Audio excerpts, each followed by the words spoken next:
Welcome everybody here today. Thank you for coming out on a, Thursday? I'm confused. I flew in town yesterday.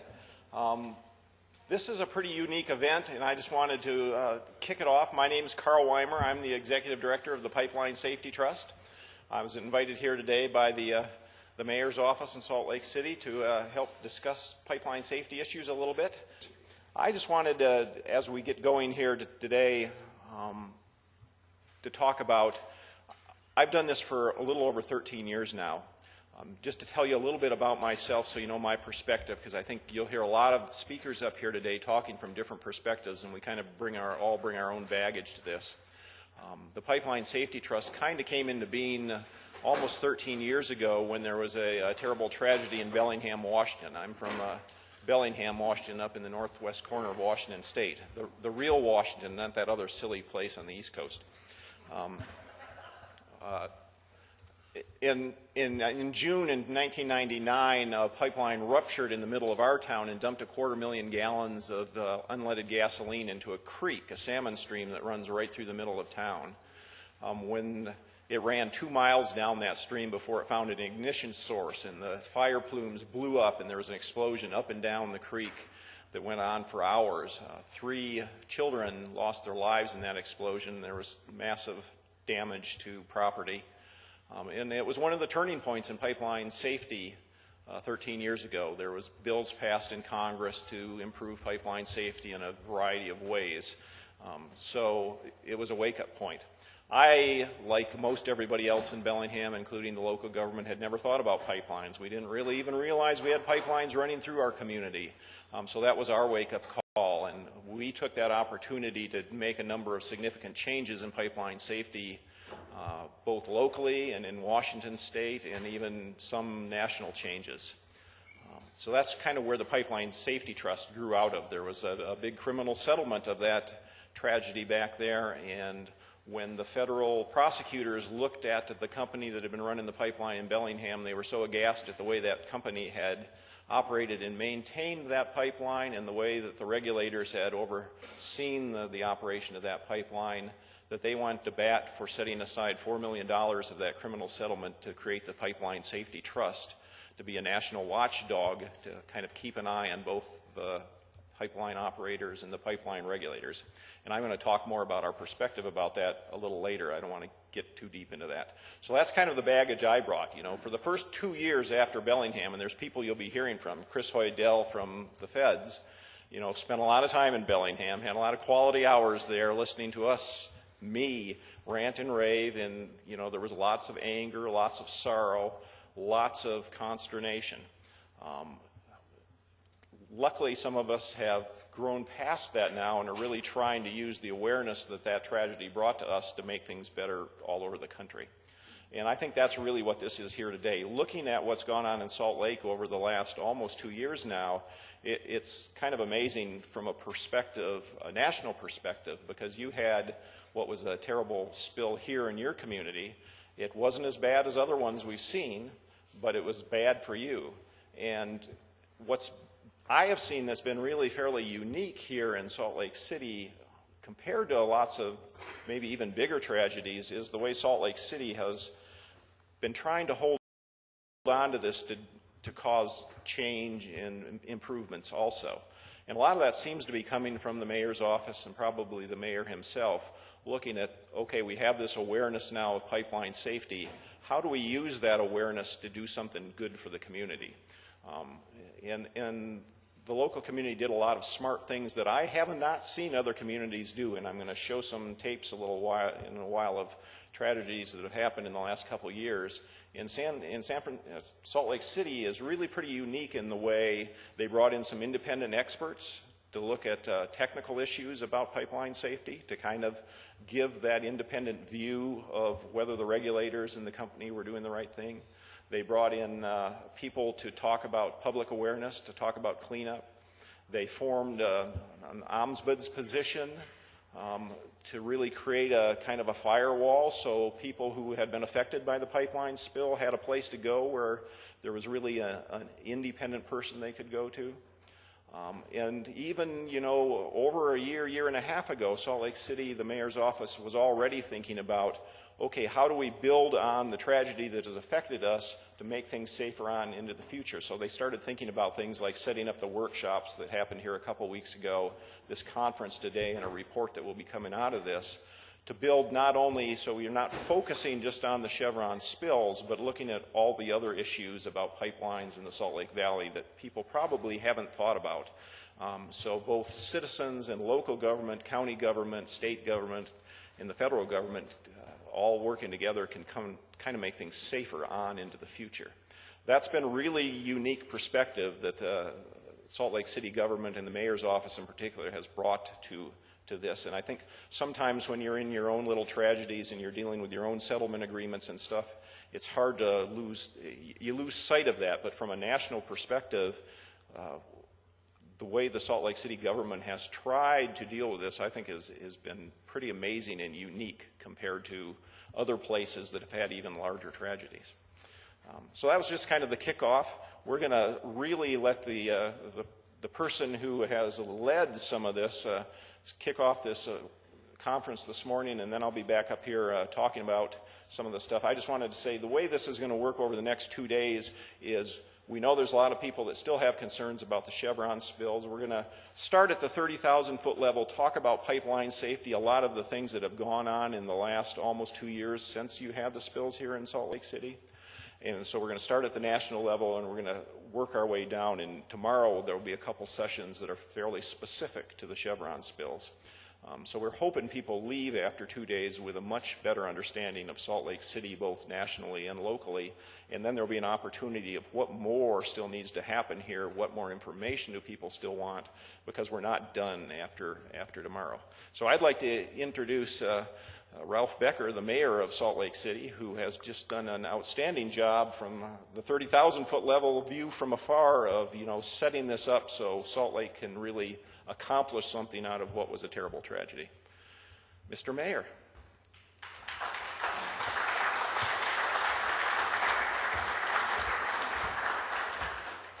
Well, good morning. Thank you all for coming and staying indoors on such a beautiful day. You may have to move some of your sessions outdoors. This is unusual for us for March. But thank you, Carl, and thank you, all of you, for coming. Some of you from afar, some of you who are part of our community. What you'll be participating in over these next couple of days is, I think, the most important launching pad for how we as a community learned from really what was the horrible events we experienced with Red Butte oil spill #1, and what easily could have been repeated, if not even a worse situation, with the second oil spill. We were just lucky it was a cold January day, or we would have had oil again in Red Butte Creek. I'm really looking forward to seeing the results of this, and as all of you probably know, we're recording this on SLC TV so the broader community can easily access what's being discussed and where we end up as a result of these meetings over the next couple of days. And I really appreciate whoever came up with the title for this, which is Moving Forward Together. Because if there's one thing that we learned and benefited from in our immediate reaction and response to the oil spill, was that the way this community came together, the way our officials at all levels of government came together and the community responded, was the key to this incident not being so much worse. And that's not to diminish at all how bad it was. For folks who lived along the stream, for our Salt Lake City properties, it was a horrendous experience, and some people are continuing to feel in very significant ways the dramatic effects of the oil spill.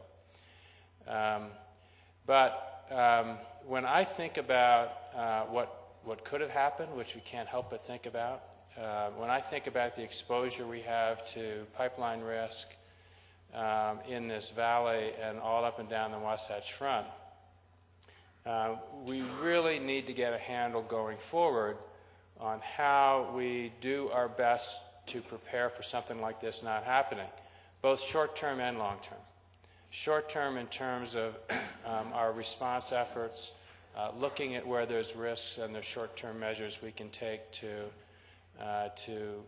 alleviate those risks, mitigation measures we can take to try to protect something like the Red Butte spill happening again.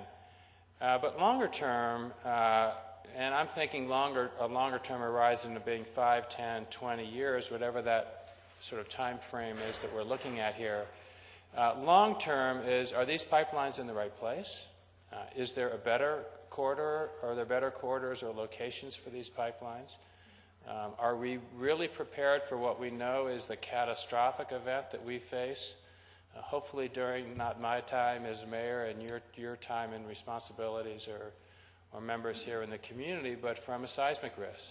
I mean, we're getting ready for April 17th, 18th, and 19th for a real response to what we will face with the major earthquake, which is on our horizon. We just can't pick the date, but we know we're in basically about a 50-year window for a major earthquake along the Wasatch. We are ill-prepared. I don't mean ill-prepared in terms of having folks like Corey and our fire and police and even those of us who are learning to be as prepared as possible to respond. I'm talking about for the catastrophic loss of human life and human suffering and property damage that we will face in this valley when that comes. And that includes pipelines in a major way. These pipelines, every one of them cross the Wasatch and the Wasatch Fault in one place or another. And obviously are exposed with liquefaction and other activities and by effects of an earthquake event. And I know for our own water utilities folks, and I've talked with them at some length, how they are prepared to deal with breaks in the line. There will be breaks in the line if there's a major rupture of that fault. But I don't know for our gas pipelines and our oil pipelines and our other affected utilities that we rely on just as much, how well prepared those utilities are, those private utilities are, for an immediate and effective response and how that's coordinated. I don't doubt that that may be the case, but I'm using that as an example of how we need to be prepared. I tell our department heads when we meet and we're talking about these issues, which is to maybe to some people surprisingly regularly, that fortunately I'm not the kind of person who worries day to day about the activities of the city. I know that we're always going to have dramas. I know that we're always going to have issues to deal with in the city, and I want to try to be as well prepared and have us as a city be well prepared to work through those and to then be very proactive looking forward for where we want to go as a city. But what I do worry about is something like a major seismic event, because I know that regardless of how well prepared we are as a city government, there is no way we will be prepared, and we will face literally decades of recovery from that event, just given the amount of unreinforced masonry and the exposure we face in this valley. And we're not like folks who live along the San Andreas Fault and feel an event every 6 months or however often it is and sort of know that that's there and have been preparing for a long time in a major way with their structures.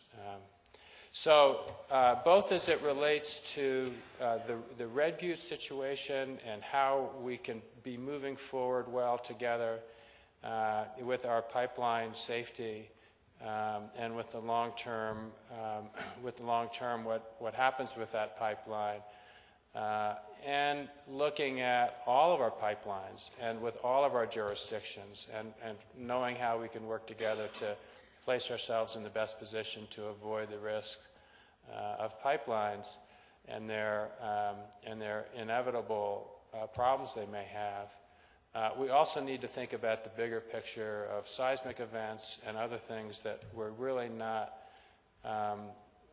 as focused on today, and maybe even as part of this conference. So I hope, as all of you work through what we face today, and we're all learning about how pipelines are regulated, where we can play a major role and even a larger role at the local level and at the state level, and how we can try to prevent damage in the future, that will really come up with a strong game plan that we can rely on as a community to be as well prepared and sort of in the best situation we can face.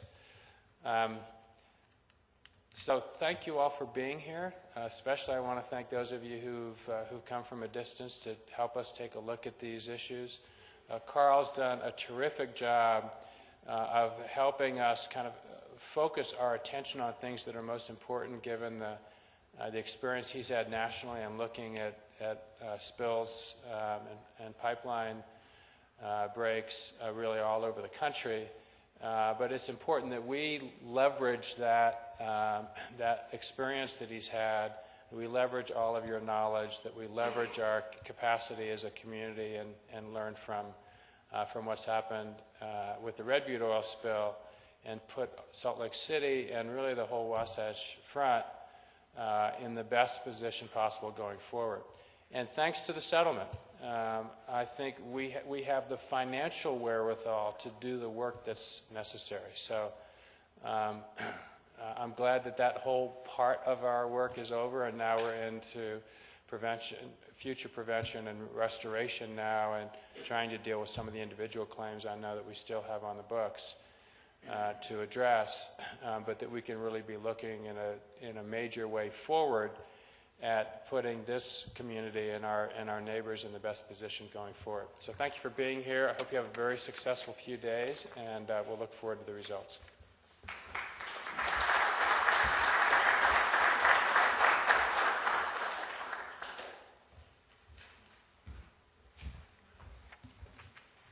It's amazing how disasters, there's scales of disasters. We were having some here in the room earlier this morning because we couldn't get the computer to work. The sound system died. We had to bring in a whole new sound system. So things are in a little bit of a kerfuffle here this morning, but we'll see how we do.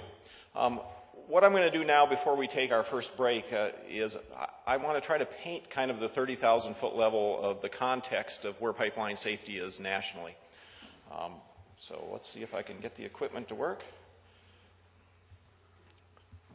None of these presentations would be, one of the problems we're having is for some reason the screen is cutting off the top of the screen and the bottom of the screen, so some stuff's going to be missing, so I'm going to have to try to point that out.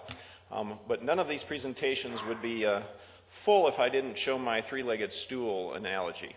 Because one of the things that the Pipeline Safety Trust, moving from our anger and our sorrow of our own tragedy to trying to be more of provide more of a public voice for pipeline safety, is we've really come to believe that pipeline safety is a shared responsibility amongst a number of different groups. And it's a lot like a three-legged stool, where the regulators play their part overseeing the industry. The industry certainly plays the major part because these are industry-owned pipelines. They're operated, maintained, inspected by the industry.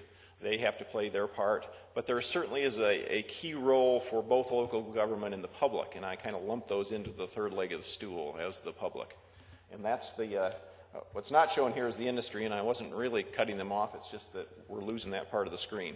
If there's a computer expert in the room, talk to me at the break. Without any one of the legs, the stool gets wobbly, and the pipeline safety does too. And so I just wanted to make that point that it's real easy for the three different groups to kind of point fingers at each other at times, and sometimes that's really valuable. But we all have kind of a shared responsibility, and there's all things that we all do that can affect pipeline safety. So we need to somehow work together to make that a sturdy stool. There's a dichotomy that the public deals with all the time on pipeline safety, and that's the reality of how safe are pipelines and talking about risk. And you'll be hearing about that over the next couple days. The reality is that I can't stand up here and tell you how safe pipelines are, because risk is something that everybody has to judge for themselves. I didn't think anything about jumping on an airplane and flying here to Salt Lake City yesterday. My wife, she goes through a 2-week process before she can get on an airplane. So, you know, the way you think about risk is kind of a personal thing. So you'll be hearing a lot over the next couple days to help you wrap your mind around how you think about pipeline safety. I wanted to just show a couple of graphs, and for people that were at the workshops a couple of weeks ago, you've seen these, but these are just graphs that show kind of overall for all of the pipelines in the whole country, and there's 2.5 million miles of pipelines around the country, gives some statistics. And this first one shows significant incidents, and a significant incidence is something that's defined in the regulations, and it's about if there's an injury that requires hospitalization, if there's a death, if there's $50,000 worth of property damage, on certain levels of spills from liquid pipelines. And it shows the 3 major types of pipelines, hazardous liquid being the blue here, distribution pipelines, those are the small lines that bring gas to our homes and businesses, and then the large gas transmission pipelines on the bottom that kind of move lots of natural gas between communities and across states. And if you look at this, you know, the trend line for the hazardous liquid is going down. For distribution, it's stable, and for gas transmission, it looks on this like it may be trending up a little bit.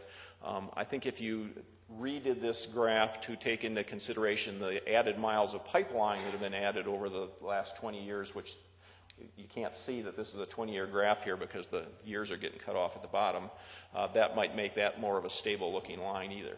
But the one thing to look at is how many incidents there are. This is the number of incidents over here. So the fewest incidents are actually on these big gas transmission lines, and we're talking, you know, 40 to 60 incidents a year on those lines.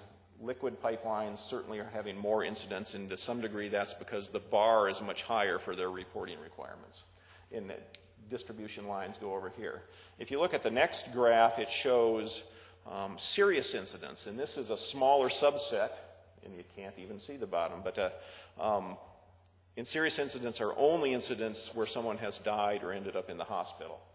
And you can see that it kind of swaps it around to where the gas transmission, the little pipelines around our homes, have the most serious incidents.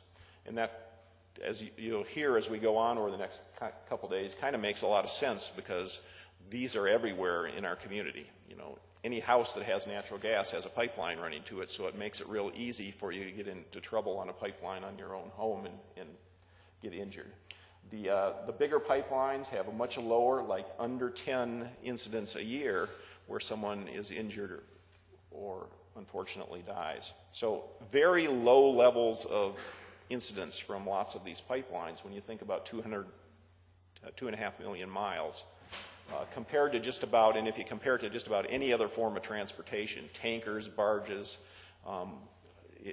pipelines appear to be the safest, most efficient, cost-effective way to move fuels. So that being said, and those are the statistics that support that,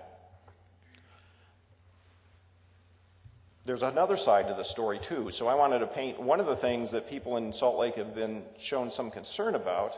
See if I can talk and look for stuff at the same time. Oh, and I did it wrong, so I'm going to have to talk longer. Is that your incident here seems to almost got lost in the news. Over the last 21 months, there's been a whole series of significant incidents around the country. And it started here in Salt Lake City almost in June of 2010, and then one right after another for a while. There was incidents all over the country, and I'm going to play a couple of short videos now. One that just kind of gives an overview of the incidents that have gone on around the country in the last 21 months, and then one that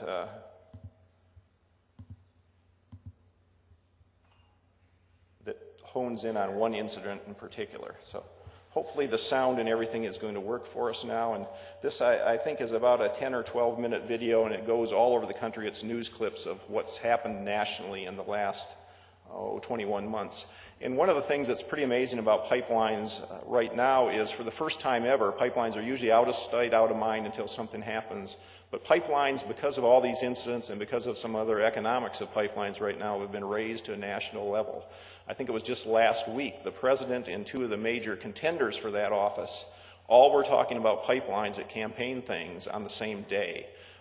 That's unheard of. Usually, you know, the 10 years previously, I'm not sure I ever heard the president talk about pipelines at all.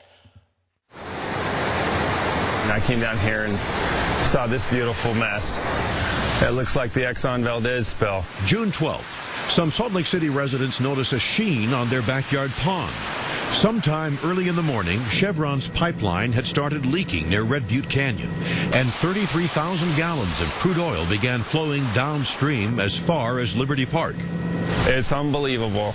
It's hard to imagine, but you see the Gulf spill and it seems so far away, and now this is right in my backyard.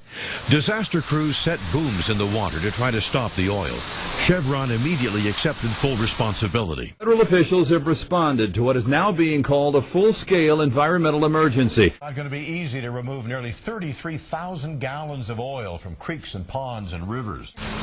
Cleanup is far from over along the Red Butte Creek as Chevron workers wade through the water, laying down absorbent pads to soak up the dark oil running all the way down through the Jordan River.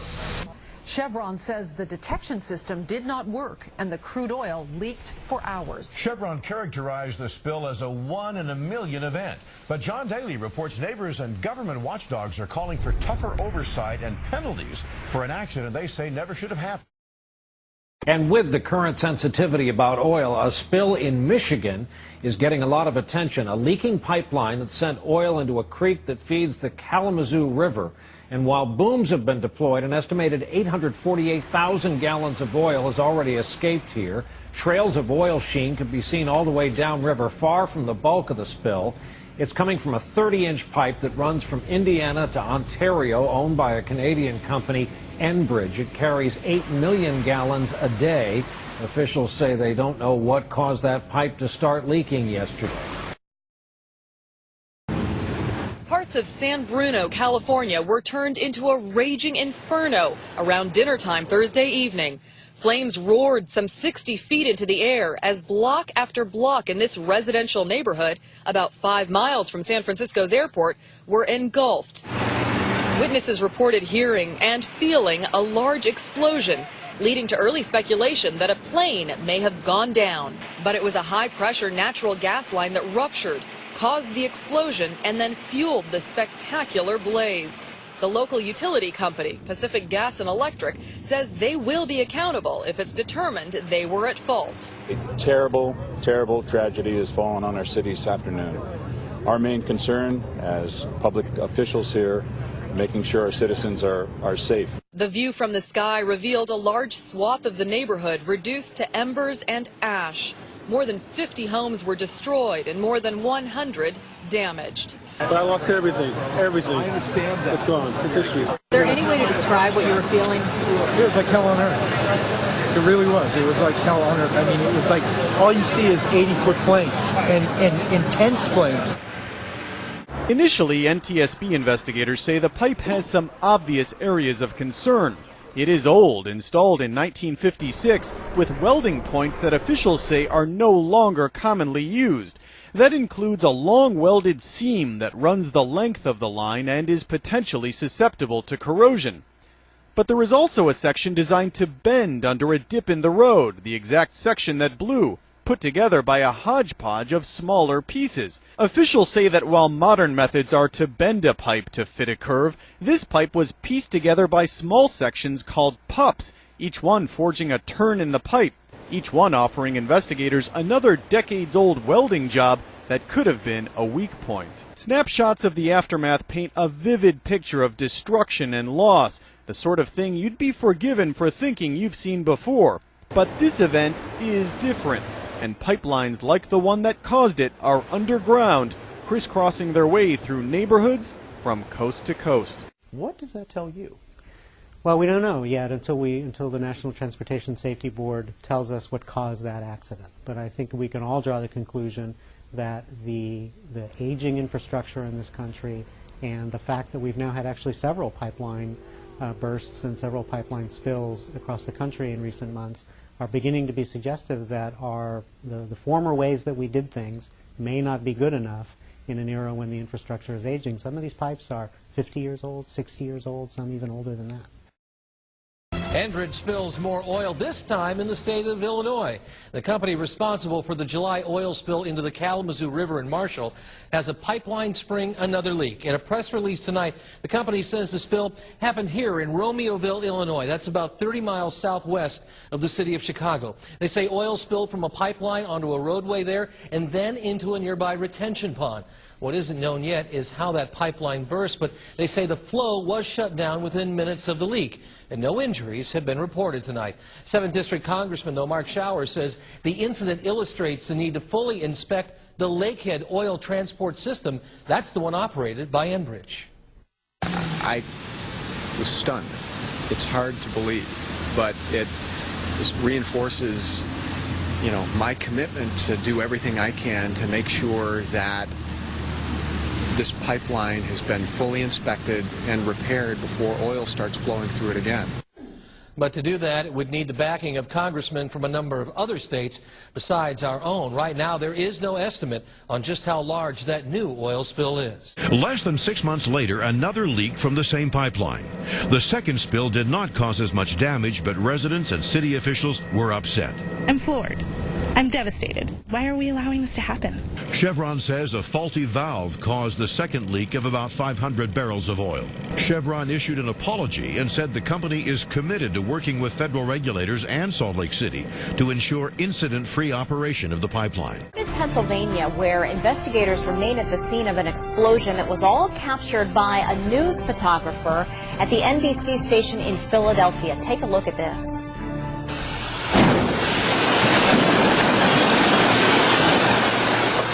Wow, this happened in the Tacony neighborhood of Philly. A utility worker who had responded to a report of some leaking natural gas was killed in this blast. A firefighter and 4 others were injured. Crews were trying to repair a break in the line last night when the explosion happened. 3 of the workers remain in critical condition this morning. The fire from this explosion kept burning for about 3 hours until the gas was shut off to the whole neighborhood. The blast was so powerful it could actually be seen 10 miles away in New Jersey. About 75 people had to be evacuated from their homes until the danger was clear. Another natural gas explosion in another quiet neighborhood in America.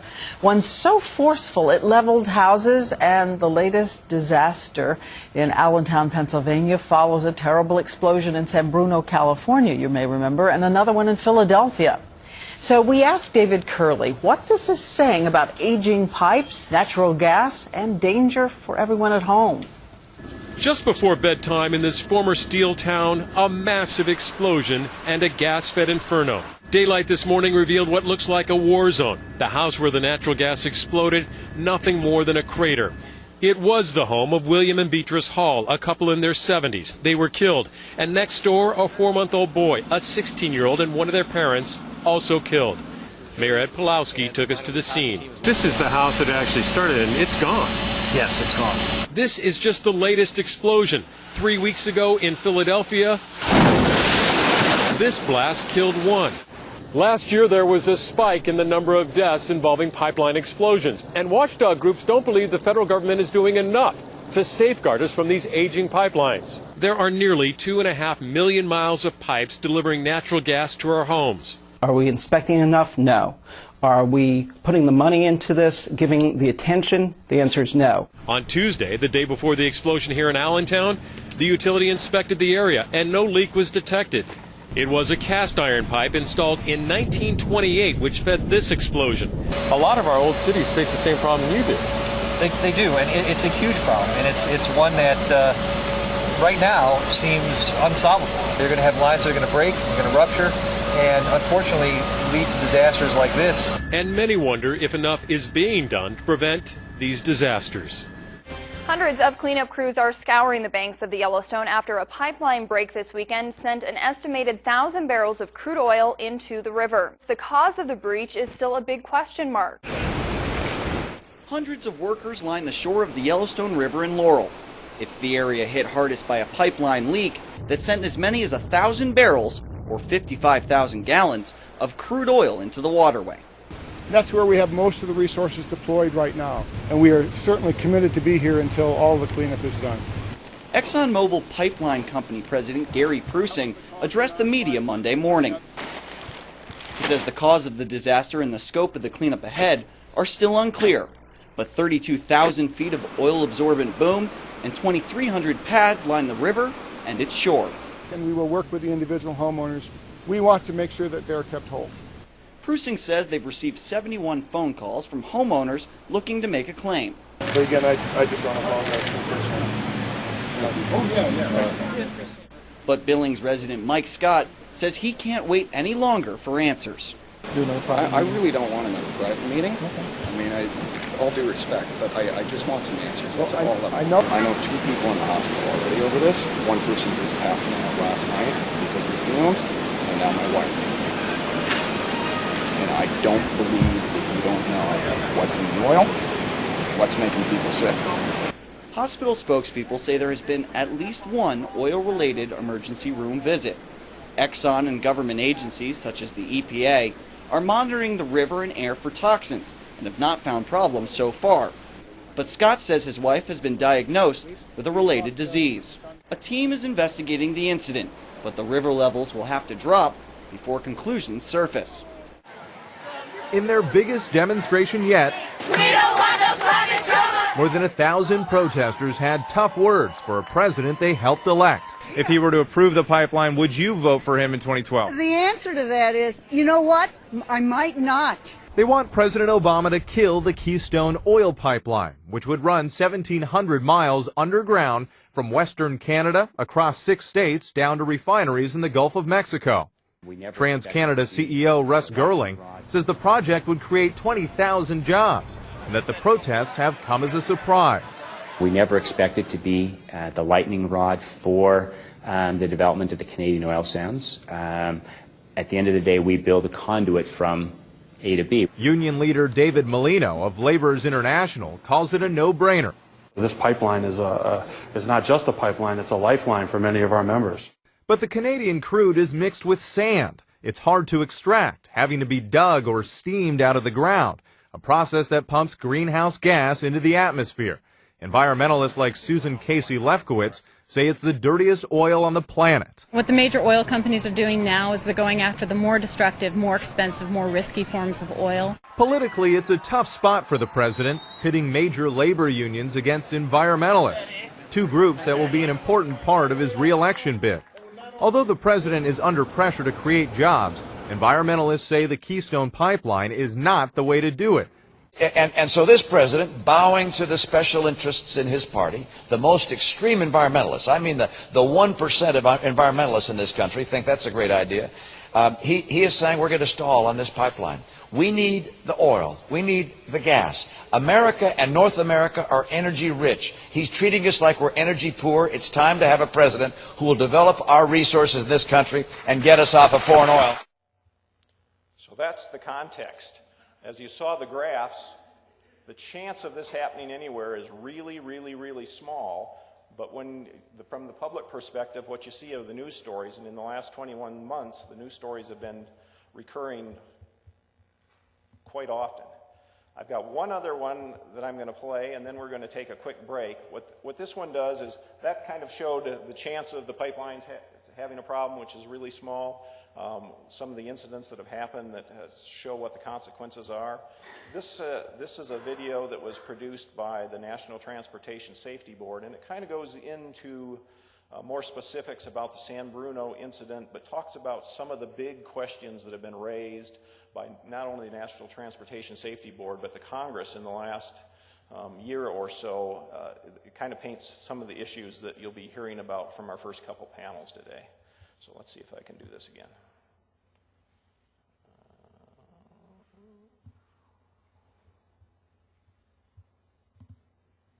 And this is about 7 minutes.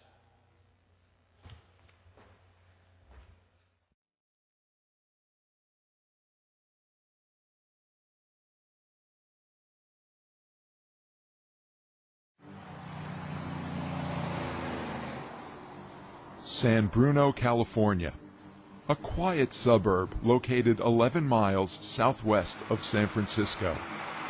It was here in September 2010 that a tragic accident would bring devastation to the small community of 41,000 residents and would raise questions that may take years to fully answer. Running beneath the streets of Crestmore, a quiet middle-class neighborhood in San Bruno, was a 2.5-foot wide, 47-mile-long natural gas transmission pipeline. The pipe was operated by the Pacific Gas and Electric Company, or PG&E, and was designated as Line 132. This small, tight-knit community is far from unique. Across the United States, there are about 300,000 miles of gas transmission pipeline that traverse urban, suburban, and rural areas. And just as in other places around the country, many of the residents in San Bruno didn't even know the pipe was there. That would change in an instant. Early in the evening on Thursday, September 9th, most residents of San Bruno were likely returning from work or sitting down to dinner. Then, at 6:11 p.m., a sudden, deafening bang shook the town. The sound came from line 132 as the pipeline burst open beneath the intersection of Earl Avenue and Glenview Drive. The high pressure inside the pipe caused a geyser of natural gas to shoot upwards with incredible force, blowing a giant crater in the center of the intersection. Once above ground, the natural gas ignited, creating a tower of fire that reached more than 300 feet into the sky.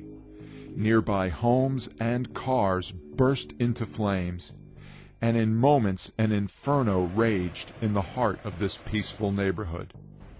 I arrived just after the incident occurred, and the frustrating part in the very beginning was the fact that first responders were unable to do a whole lot.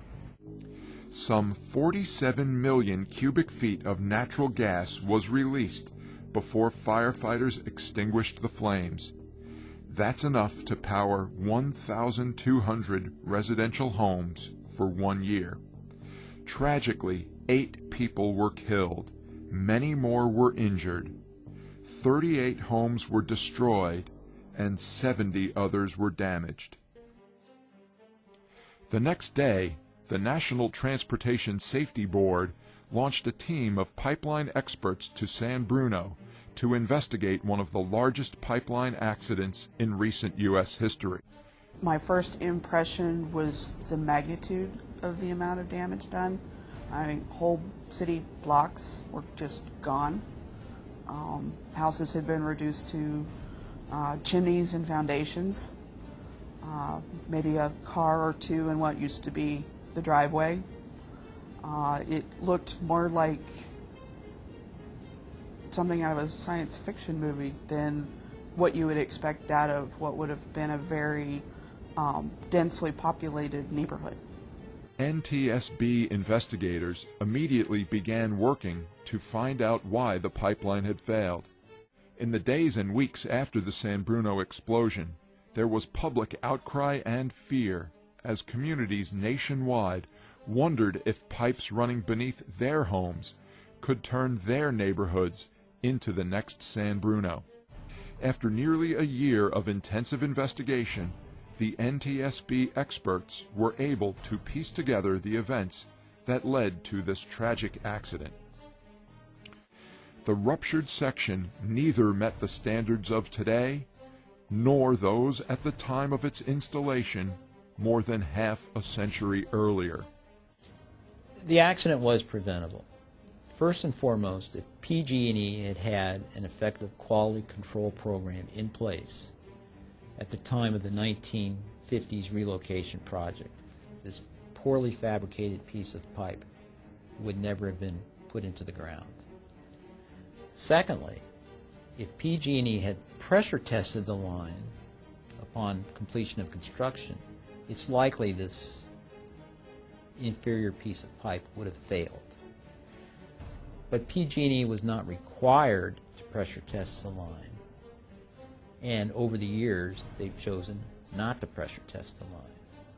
These findings were reported by the team of investigators at a public meeting of the 5 members of the National Transportation Safety Board in August 2011. We ultimately determined the cause of this accident was a flawed pipe, flawed operations, and flawed oversight. We know that looking at this accident over a year, that there were a lot of problems that PG&E had, but there were a lot of problems that were not detected by the oversight entity, the California Public Utilities Commission, and also the federal entity, PHMSA, who was responsible for oversight and doing audits of CPUC and doing audits of PG&E. I think what we identified in this accident in San Bruno was we had an operator, and the operator was really given a lot of authority to do the right thing. And what we found was that they didn't do the right thing. And so, as Ronald Reagan famously said, it's up to the oversight entity not just to trust, but verify. And what we found with the CPUC, and in turn PHMSA, was that they weren't doing the verification that they needed to ensure that PG&E was operating safely. There were too many times and too many missed opportunities where the regulator did not step in and say, this is what you committed to doing, this is what we expect you to do, or this data is not good, it needs to be improved. They need to take a hard stand, and I think when people violate the trust, the penalty needs to be high, because when we have an accident like San Bruno, it's too late. The deadly pipeline rupture in San Bruno devastated an entire community. Its impact will be felt for years to come. A wake-up call for the pipeline industry, the tragedy reminds us all that deviations from safety standards, even something as seemingly minor as a single weak seam, can result in unthinkable destruction. All right, we're going to take about a 10 or 15 minute break.